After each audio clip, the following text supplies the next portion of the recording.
Magnet relay. Current magnet relay एक ऐसी relay है जो मैग्नेट के असूल पर काम करती है, इलेक्ट्रोमैग्नेट फोर्स पर काम करती है, यानी बिजली से पैदा होने वाले मकनातीसी कुव्वत के असूल पर काम करती है। इस वजह से इस रिले को हम क्या कहते हैं? करंट मैग्नेट रिले कहते हैं। इस रिले का बेसिकली काम क्या होता है, लिखा है क्या काम करती है ये रिले? से स्टार्टिंग वाइंडिंग में मुंतकिल करती है। जैसे ही मोटर अपनी स्पीड का 75% हिस्सा पकड़ लेती है तो ये स्टार्टिंग वाइंडिंग को सेंटर से अलग कर देती है। आगे और शहजादे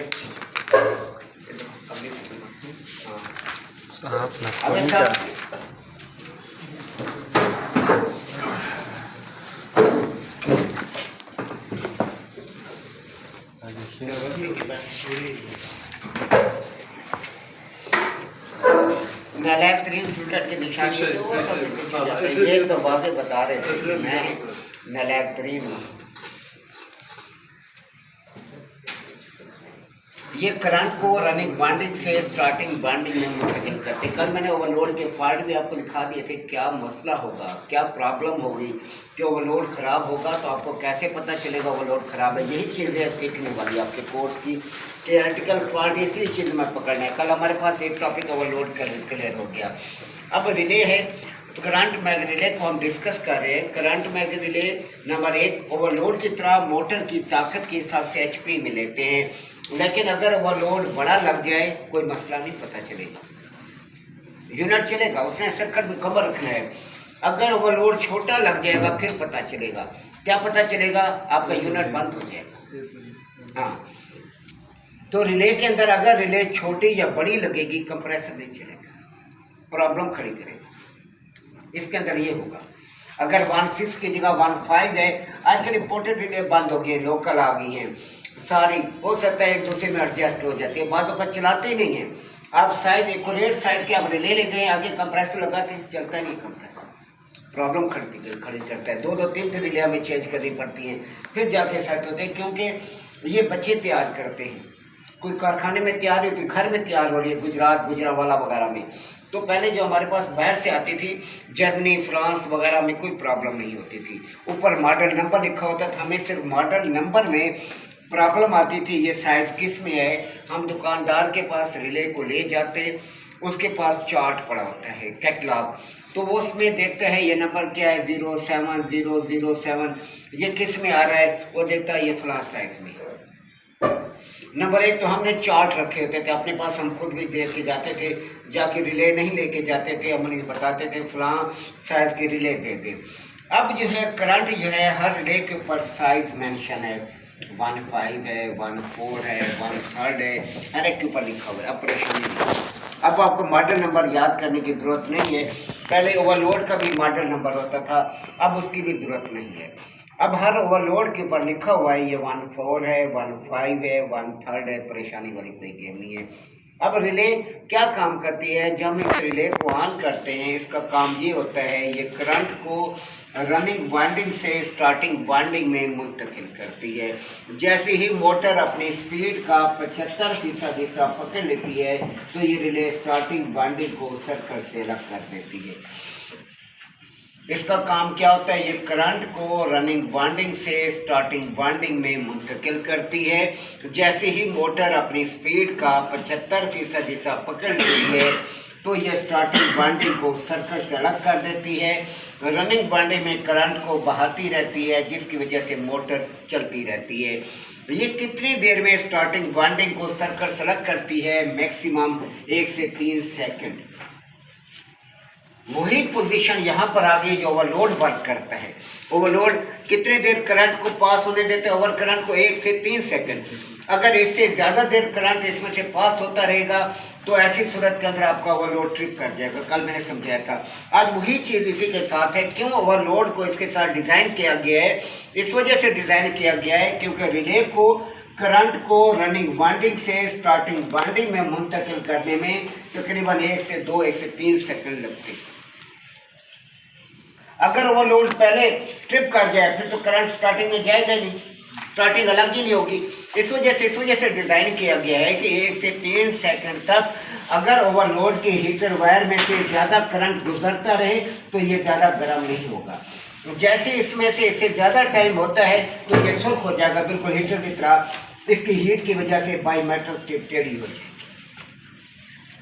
अगर ये रिले करंट को रनिंग वाइंडिंग से स्टार्टिंग वाइंडिंग में मुंतकिल नहीं करती तो क्या होगा? आपका कंप्रेसर नहीं चलेगा, एम्पियर ज़्यादा लेगा, कंप्रेसर नहीं चलेगा। हमें पता चल जाएगा कि यूनिट के अंदर रिले की प्रॉब्लम आ रही है। क्या होगा? कंप्रेसर आपका रन नहीं हो रहा, कंप्रेसर ज़्यादा एम्पियर ले रहा है। अब फॉल्ट की तरह, जैसा कल मैंने ओवरलोड आप क्लियर करना आपका काम है, मेरा काम है समझाना, पिक करना, याद रखना आपका काम है, वो टीचर का काम नहीं। जिस तरह कल मैंने ओवरलोड के फॉल्ट आपको समझाए हैं वो आपका काम है। जिनके पास रिकॉर्डिंग है उन्हें तो प्रॉब्लम नहीं है, लेकिन जो प्रोफेसर टाइप है उनके लिए प्रॉब्लम ही प्रॉब्लम है। वो जैसे आए हैं वैसे ही जाएंगे। वो समझते हैं कि हम सीख रहे हैं, कुछ भी नहीं सीख सकते, क्योंकि जो चीज़ लेक्चर दिया जाता है आज याद होगा कल भूल जाते हैं। बंदे के पास हज़ारों मसाइल है। अब यहाँ पर क्या होता है, हम भी हो, कोई भी हो, नहीं याद रख सकता जब तक आपकी कॉपी में नहीं है, आप उसके स्टडी नहीं करते। कोई भी चीज़ आप कोई लेसन ले लें, सबक ले लें, कुछ नहीं याद रह सकता जब तक आप बार बार स्टडी नहीं करेंगे। अब रिले करंट को अगर रनिंग वाइंडिंग से स्टार्टिंग वाइंडिंग में मुंतकिल नहीं करेगी तो क्या होगा? मोटर एम्पियर ज़्यादा ले रही होगी, कंप्रेसर चलेगा नहीं, कंप्रेसर रन नहीं होगा। क्योंकि किसी भी मोटर को चलाने के लिए मोटर का 2 फेस होना ज़रूरी होता है। अब ये सवाल एक ऐसा सवाल है जिसका आम मैकेनिक को पता नहीं होता कि आपकी मोटर है, आपके घर में सिंगल फेस है, 220 है, यानी एक फेस है, एक न्यूट्रल है। आपने मोटर को चलाना है, मोटर नहीं चलेगी जब तक मोटर को 2 फेस नहीं बनाएंगे। मोटर 2 फेस पर चलती है, मोटर 2 फेस पर स्टार्ट लेती है, फिर सिंगल फेस पर काम कर रही होती है। इसे स्टार्ट देने के लिए 2 फेस बनाना ज़रूरी है। आपका कंप्रेसर पे 2 फेस पे चलता है, जब वो स्टार्ट ले लेता है फिर वो सिंगल फेस पर आ जाता है, फिर 2 फेस की ज़रूरत नहीं होती। अब करंट रनिंग वाइंडिंग में चला गया, एक फेस तो बन गया, दूसरा फेस नहीं बन रहा, तो ऐसी सूरत में मोटर एम्पियर ज़्यादा लेगी, एम्पियर ज़्यादा लेगी, ओवरलोड से ट्रिप हो जाएगी। अब हमें क्या पता, हम ओवरलोड से ट्रिप नहीं होने देते। आपने कंप्रेसर चलाया, आपने देखा कंप्रेसर नहीं चला, एम्पियर ज़्यादा ले रहा है, आपकी नज़र मीटर पर होती है, कंप्रेसर पर नहीं होती, फ्रिज पर नहीं होती, एसी पर नहीं होती, फ़ौरन आपने इसको बंद कर दिया। क्यों? क्योंकि एम्पियर ज़्यादा ले रहा है। अब आपके जहन में आएगा रिले का फॉल्ट है, कंप्रेसर का फॉल्ट है, किस चीज़ का फॉल्ट है। इस मसले को हल करने के लिए हम मसले नंबर 2 की तरफ फ़ौरन चले जाते हैं। यहाँ बताते हुए टाइम लगता है, लेकिन मैकेनिक काम करते हुए टाइम नहीं लगाता। वो फ़ौरन 1 मिनट में से फॉल्ट पता चल जाता है। आपने चलाया, कंप्रेसर नहीं चला, एम्पियर ज़्यादा नहीं, फ़ौरन उसको परे करेगा, कंप्रेसर पे आएगा, रिले ओवरलोड अलग कर देगा, उसको डायरेक्ट चलाएगा। ये नहीं बैठा रहेगा, ये करेगा वो करेगा, नहीं। जो प्रॉपर काम करने वाला है उसने डायरेक्ट आना इसी पर है। वो कंप्रेसर को चेक करेगा, कंप्रेसर में एक तार कॉमन पर लगाएगा, दूसरी तार रनिंग पे लगाएगा, रनिंग और स्टार्टिंग को शॉर्ट करेगा। ये आपको समझाएगा, शॉर्ट करेगा, चलाएगा। क्या कहते हैं? कंप्रेसर, कंप्रेसर चल पड़ा है, एम्पियर सही ले रहा है, उठा के मारेगा, रिले को परे, रिले चेंज कर देगा, मसला हल हो गया। क्योंकि फार्म में बड़ा फास्ट काम होता है। पाकिस्तान में हम खेलते हैं, हम भी खेलते थे, अब नहीं खेलते, अब एक्सपीरियंस हो गया। वही एक्सपीरियंस हम आपको दे रहे हैं। आप टीचर की कॉपी होते हैं, वो स्टूडेंट जो टीचर कोई कॉपी कर रहा होता है, जो नहीं कर रहा होता वो वैसी फील्ड में जाके जलील हो रहा होता है। जो पिक कर रहा है वो कॉपी बनता जा रहा है। अब हमारा 15, 16 साल, 17 सारा एक्सपीरियंस आपके पास है। जितने रगड़े हमने खाए हैं, हर चीज़ हम आपको बता रही है, एक्सपीरियंस बेस है, जो 1 सेकंड में आपको मैं बता देता हूँ, हाँ जी ये करना। अब क्या है, आपने चलाया कंप्रेसर को, फ्रिज है, डी फ्रीजर है, वाटर कूलर है, कंप्रेसर नहीं चला, एम्पियर ज़्यादा ले रहा है, आपने टाइम बगैर टाइम वेस्ट की, एम्पियर ले रहा है, इसका मतलब है सर्किट मुकम्मल है। अब इन चीज़ों को भी देखना होता है। किसी चीज़ को ओवरलोड को चेक करने नहीं बैठ जाना कि हाँ जी ओवरलोड का फॉल्ट है। क्यों? क्योंकि करंट ले रहा है। करंट लेने का मतलब है सर्किट मुकम्मल है इसका। कंप्रेसर स्टार्ट नहीं ले रहा, मोटर हीट अप है, जाम है, क्या है। आपने सबसे पहले वोल्टेज देख लेने, वोल्टेज क्या कहते हैं, वोल्टेज पूरे है, वोल्टेज पूरे है आपकी। अब आप अगले स्टेप पे जाएंगे, आपने कुछ भी टाइम वेस्ट नहीं करना, न किसी चीज़ को चेक करना होता है, दिमाग को टेक्निकली बनाना होता है कि आया ये एम्पेयर ले रहा है, करंट ले रहा है, तो सर्किट मुकम्मल है। सर्किट मुकम्मल है तो कोई चीज़ ख़राब होने वाली गेम ही नहीं। ख़राब है तो कंप्रेसर ही ख़राब है, या इसको ऑपरेट करने वाली रिले ख़राब है। आपने डायरेक्ट चलाया, कंप्रेसर बेहतरीन चल रहा है, एम्पेयर भी नॉर्मल ले रहे हैं। इसका मतलब ये है कि उस्ताद आपके रिले फॉल्टी है। अब रिले में क्या फॉल्ट है, रिले में फॉल्ट क्या है? रिले में फॉल्ट ये है कि वो करंट को रनिंग वाइंडिंग में तो आ रहा है, करंट को रनिंग वाइंडिंग से स्टार्टिंग वाइंडिंग में मुंतकिल नहीं कर रही। जब तक करंट स्टार्टिंग वाइंडिंग में नहीं जाएगा कंप्रेसर स्टार्ट नहीं होगा, कभी भी नहीं लेगा। क्यों? क्योंकि टू फेस नहीं बनता। हमेशा याद रखें, दरअसल इसमें हम ज़्यादा गहराई में नहीं जाते। इसकी गहराई आपको मैं समझाना शुरू कर दूँ कैसे दो फेस बनते हैं तो आपने ठूस हो जाना है, नहीं समझ जाना। इस वजह से अब कोशिश होती है कि सिंपल आसान अल्फाज में आपको समझा दें जो आपको पिक कर सकें। आपकी छोटी सी खोपड़ी जो है इसको पिक करके बाद में फील्ड में जब जाएं तो फिर खुद ही आप इस चीज़ को समझते जाएं। लेकिन समझ नहीं आती क्योंकि फील्ड वाले के दुकानदार होते हैं, इस चीज़ को नहीं समझते कि इंजीनियर कोई आपको टकरा जो आपको समझाए कि आप सिंपल फॉल्ट की तरफ तवज्जो दें, बस ज़्यादा इसकी गहराई में ना जाए। आप कंप्रेसर में गए तो इसे चौथी बार में रिवाइज कर रहा हूँ। आपने कंप्रेसर को ऑन किया, कंप्लेन क्या आएगी? कंप्लेन ये आएगी कि हमारा फ्रिज कूलिंग नहीं कर रहा, हमारा डीप फ्रीजर कूलिंग नहीं कर रहा, हमारा वाटर कूलर कूलिंग नहीं कर रहा। आपने चलाया, क्लेमीटर देखा 6, 7, 8 एम्पेयर दे रहा, फैन चल पड़ा उसका बिल्कुल, water cooler deep freezer fan चला लेकिन कंप्रेसर नहीं, एम्पेयर नहीं हुई, कंप्रेसर नहीं चला। क्यों आपको पता चला कंप्रेसर चला? क्योंकि एम्पेयर इतने 6, 7, 8 एम्पेयर ले रहे हो। दूसरा आपको पता भी चल जाता है, उसकी वाइब्रेशन चलने से पता चल जाता है कंप्रेसर चल गया। फैन का कंप्रेसर के साथ कोई ताल्लुक नहीं है, फैन को कंप्रेसर से अलग सप्लाई दी जाती है, कंप्रेसर की सप्लाई अलग है। तो फैन चल पड़े, आप ये नहीं समझना ना कंप्रेसर चल पड़े। कंप्रेसर आपका जब चलेगा तो आपको बताएगा कि मैं चल रहा हूँ, उसकी थर्ड वाइब्रेशन से पता चलेगा।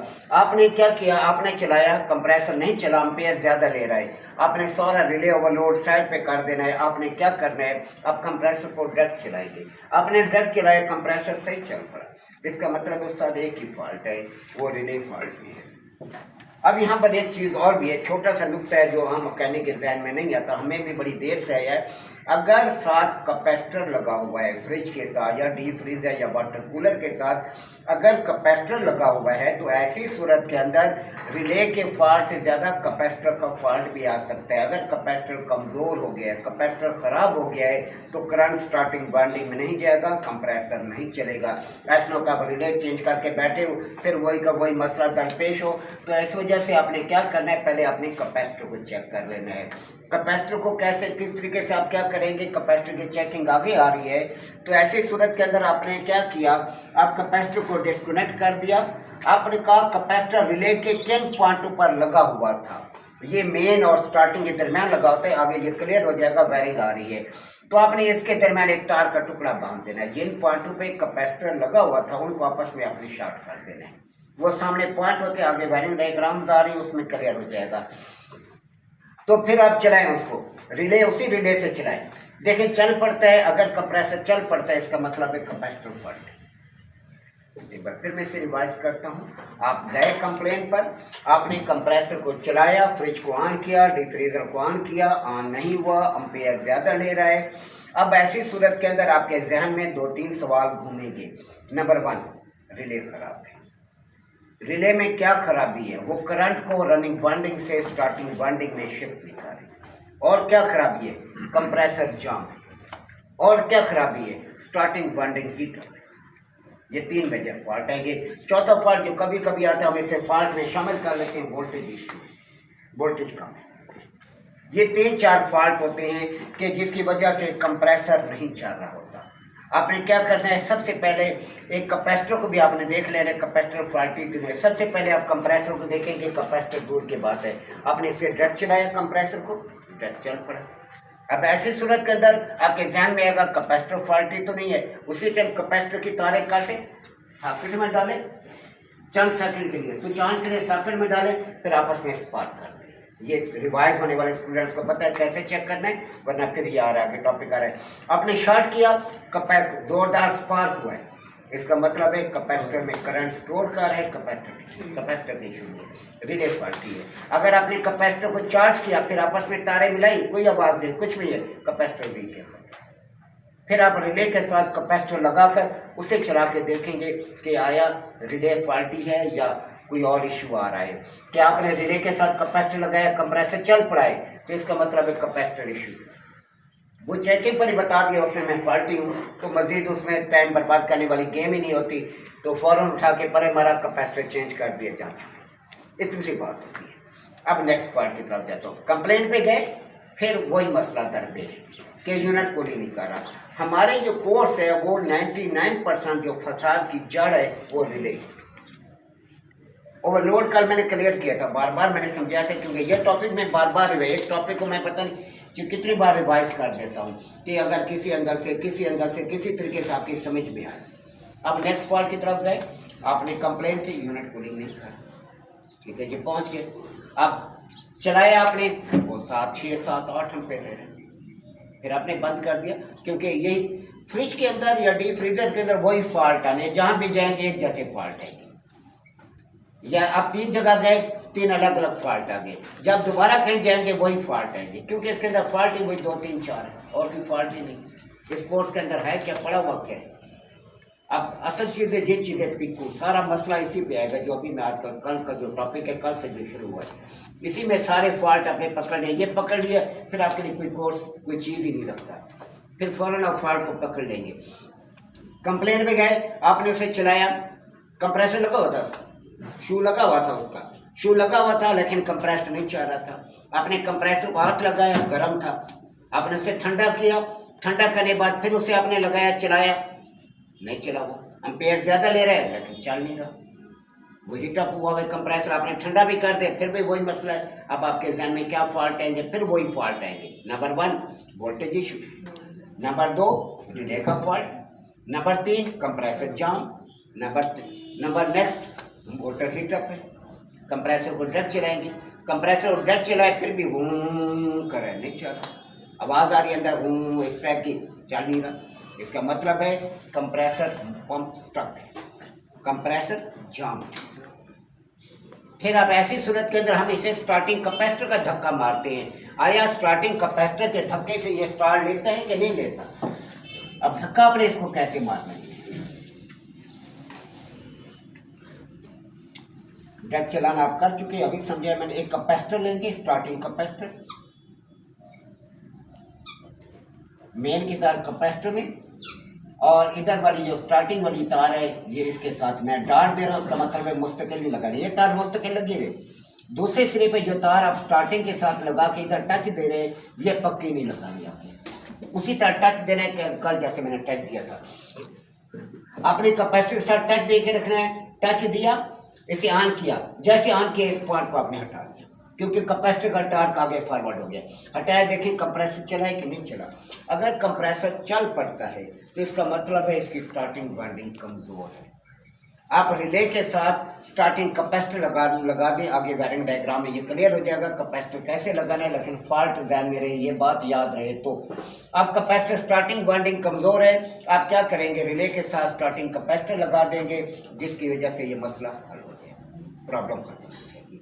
अगर डायरेक्ट चलाने पर भी नहीं चलता, इसका मतलब है वाइंडिंग खत्म, वो डायरेक्ट चलाने पर भी नहीं चलता, इसका मतलब है कंप्रेसर पक्का स्टक हो गया, जाम हो गया, फारिग है। ये पूरा कंप्रेसर रिप्लेस होगा। जब किसी कंप्रेसर का पंप, ये अभी गैस चार्जिंग में समझा चुका हूँ, सीनियर स्टूडेंट्स को पता होगा कि जब कंप्रेसर जाम हो जाए फिर मोटर खत्म, क्योंकि मोटर धक्के मार मार के कमज़ोर हो चुकी होती है। तो ऐसी सूरत के अंदर जब स्ट्रक कंप्रेसर हो जाए, जाम हो जाए, उसका पूरा कंप्रेसर तब्दील करना होता है, उसे स्क्रैप में देना होता है, उसका पंप चेंज करेंगे, आपको फिर प्रॉब्लम पड़ेगी, फटकार पड़ेगी, क्योंकि कंप्रेसर लोड नहीं लेगा, चल पड़ेगा खाली, लेकिन जब गैस का लोड आएगा उसने ठूस कर देना है। तो इस वजह से अपने बेहतर होता है कि आप क्या करें, जब कंप्रेसर जाम हो जाए तो आप पूरा कंप्रेसर चेंज करें। नेक्स्ट फॉल्ट की तरफ कंप्लेन पे गए, फिर वही मसला, कंप्रेसर नहीं स्टार्ट ले रहा, एम्पेयर ज़्यादा ले रहे, फिर आपके जहन में वही फॉल्ट, रिले फॉल्टी, कंप्रेसर जाम, स्टार्टिंग वाइंडिंग हीटर। आप उसे डायरेक्ट चलाते हैं, डायरेक्ट चलाने पर वो स्टार्ट लेता है, लेकिन 6, 7, 8 एम्पेयर ले रहे हैं, फिर 6, 7, 8 एम्पेयर ले रहे हैं। आप चलाते हैं डायरेक्ट, वो 6, 7, 8 एम्पेयर लेता है, लेकिन कंप्रेसर चलता है। पहले फॉल्ट मैंने कंप्रेसर नहीं रन किया, इसमें कंप्रेसर चल पड़ा है, लेकिन एम्पेयर 6, 7, 8 है। पहले में फॉल्ट मैंने क्या शो किए हैं, अब आपने ध्यान में रखना होता है। पिछले फॉल्ट के अंदर क्या था, कंप्रेसर नहीं चल रहा था, एम्पेयर ज़्यादा ले रहा था, आपने उसे स्टार्टिंग कैपेसिटर का धक्का मारा, फिर वो चला, ठीक है, इसका मतलब है स्टार्टिंग वाइंडिंग कमज़ोर है। अगले फॉल्ट में आप गए, आपने फॉल्ट को देखा तो कंप्रेसर नहीं चल रहा था, एम्पेयर ज़्यादा ले रहा था, आपने उसे डायरेक्ट चलाया, फिर भी वो एम्पेयर ज़्यादा ले रहे हैं, लेकिन चल पड़ा है। पिछले फॉल्ट में कंप्रेसर नहीं चला, इसमें चल पड़ा है मगर एम्पेयर ज़्यादा ले रहा है, इसका मतलब है मोटर खराब है। स्टार्टिंग वाइंडिंग रनिंग वाइंडिंग आपस में मिल गए। ये 3 या 4 फॉल्ट हैं, इसके अलावा कोई फॉल्ट नहीं आएगा आपके पास फील्ड के अंदर के आपका कंप्रेसर नहीं चल रहा मगर एम्पेयर ज़्यादा ले रहा है, और फॉल्ट सवाल ही नहीं पैदा होता आज इनके अलावा। इसी तरह ही आपने आगे चलना होगा, ये रिवाइज करना आपका काम है। अगले फॉल्ट की तरफ मैं जाता हूँ। ये दरअसल होते आपस में डिस्कस करना, डिस्कस किए बगैर नहीं होता। जब तक आप स्टडी नहीं करेंगे प्रॉपर, आप इतनी जल्दी इंजीनियर नहीं बन सकते। ये सारी गेम है स्टडी, इसमें कोई चीज़ नहीं, एक ही फॉल्ट है उसी आप पकड़ रहे हैं। अब दूसरे फॉल्ट की तरफ, कंप्लेन पे गए, कूलिंग नहीं कर रहा, क्या कहते हैं, ये यूनिट कूलिंग कर, आपने उसे चलाया, कंप्रेसर चलता है मगर एम्पेयर ज़्यादा लेता है। कंप्रेसर चलता है मगर एम्पेयर ज़्यादा ले रहा है। पहले फॉल्ट में क्या था, कंप्रेसर नहीं चलता था, एम्पेयर ज़्यादा लेता था। अब क्या है, कंप्रेसर चलता है मगर एम्पेयर ज़्यादा ले रहा है। अब ऐसी सूरत के अंदर हमारे ज़हन में क्या फॉल्ट है? Number 1 relay faulty, number 1 relay faulty, number 2 motor faulty, motor cross है। 2 फॉल्ट मेजर आएंगे, एक fault relay faulty, number 2 compressor cross, motor cross है। अब कैसे आप देखेंगे इसको, आया रिले का फॉल्ट है या कंप्रेसर का फॉल्ट है? फिर आपने आ जाना है डायरेक्ट चलाने पर। आपने सिर्फ डायरेक्ट चलाया, डायरेक्ट चलाने पर वो नॉर्मल एम्पेयर ले रहा है, इसका मतलब है कि रिले फॉल्ट है। अब रिले में फॉल्ट क्या है, आपके जहन में होना चाहिए कि क्या फॉल्ट आ सकता है, कि क्या वजह है कि रिले का फॉल्ट है कि मोटर एम्पेयर ज़्यादा ले रहा है। पहले टीचर ने बताया था ये रिले ख़राब हो तो रिले में रिले करंट को रनिंग से स्टार्टिंग में शिफ्ट ना करे तो मोटर एम्पेयर ज़्यादा लेगी। अब बता रहा है कि रिले का फॉल्ट है, अब फॉल्ट उल्टा हो गया। अगर रिले करंट को रनिंग वाइंडिंग से स्टार्टिंग वाइंडिंग में मुंतकिल तो कर रही है, अगर स्टार्टिंग वाइंडिंग को वो सर्किट से अलग ना करे तो मोटर क्या होगी, एम्पेयर ज़्यादा लेगी और ऐसी सूरत के अंदर ओवरलोड से ट्रिप करेगी। कि अगर आपकी मोटर के अंदर लगी हुई रिले स्टार्टिंग वाइंडिंग को सर्किट से अलग नहीं करती 1 से 3 सेकंड के अंदर अंदर, फिर ऐसी सूरत के अंदर मैंने कल आपको समझाया ओवरलोड एक्टिव हो जाएगा। ओवरलोड की रेजिस्टेंस वायर गर्म हो जाएगी, उसकी गर्मी की वजह से बाई मेटल स्ट्रिप टेढ़ी हो जाएगी, पॉइंट डिस्कनेक्ट हो जाएंगे, आपका सिस्टम ट्रिप कर जाएगा। इसी 1 से 2-3 सेकंड के अंदर अंदर रिले को स्टार्टिंग वाइंडिंग को सर्किट से अलग करना लाजमी है। जब तक इतना याद रखें, जब तक स्टार्टिंग वाइंडिंग सर्किट में होगी मोटर के एम्पेयर 3 से 6 गुना ज़्यादा होंगे। ये चीज़ ध्यान में रखनी होती है। जब तक स्टार्टिंग सर्किट में है, स्टार्टिंग का में धक्का देना बस, उसके बाद इसको अलग हो जाना चाहिए। अगर ये धक्का दे के अलग नहीं हो रही तो या इसको कोई डिवाइस अलग नहीं कर रही तो ऐसी सूरत के अंदर मोटर के एम्पेयर ज़्यादा होंगे।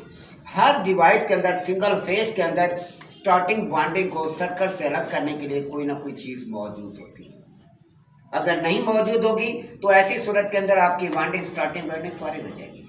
जहाँ स्टार्टिंग वाइंडिंग की तार एक जैसी होती है, रनिंग स्टार्टिंग वहाँ सर्किट में रहती है। वॉशिंग मशीन होगी, स्टार्टिंग सर्किट में रहती है क्योंकि मशीन मोटर इधर भी चलती है उधर भी चलती है। आपके पानी की मोटर है, इसमें मोटर स्टार्टिंग वाइंडिंग अलग होना लाजमी है क्योंकि मोटर उल्टी सीधी नहीं चलती, क्योंकि इसके अंदर क्लच प्लेट लगी होती है, मैग्नेटिक क्लच प्लेट होती है।